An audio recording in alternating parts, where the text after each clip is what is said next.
When you load the STL file into Cura and create your G-code, this is exactly the way it will show up on your print bed.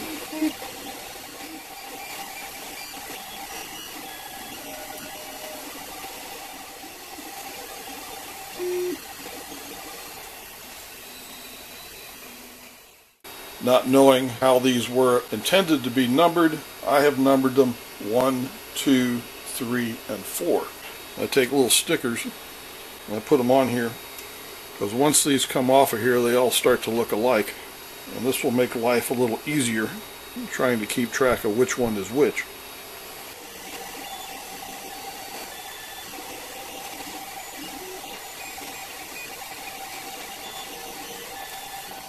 It really is interesting to watch all of these develop as this is laid in layer by layer.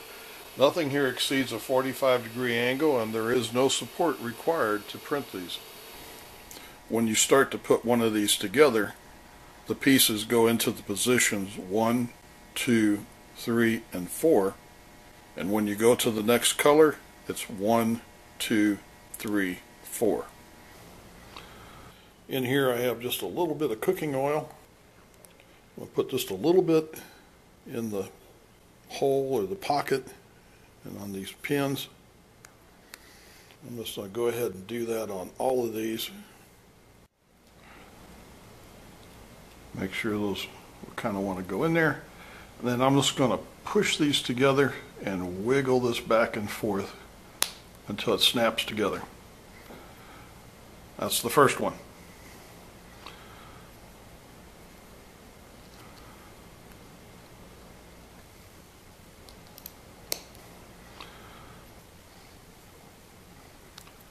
And then this one.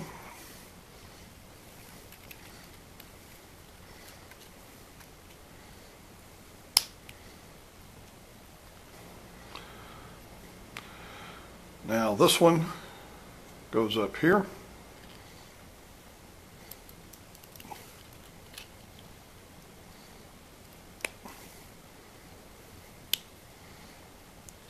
And you can kind of keep track of these angular sides here in the way they're arranged. And this one.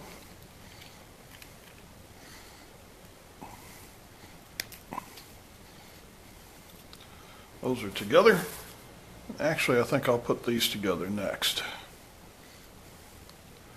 These go like that.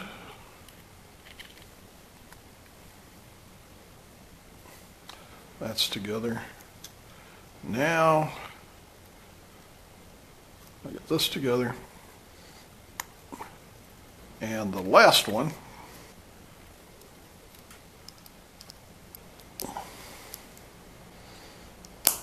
and like that. Work it around a bunch of times, and with that oil in there, that will soon loosen up, and this will operate very freely. This is a very well designed toy or fidget cube.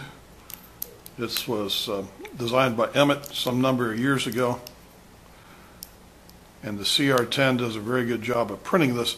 And again, I have not changed the factory settings on the CR10. It's exactly as I received it.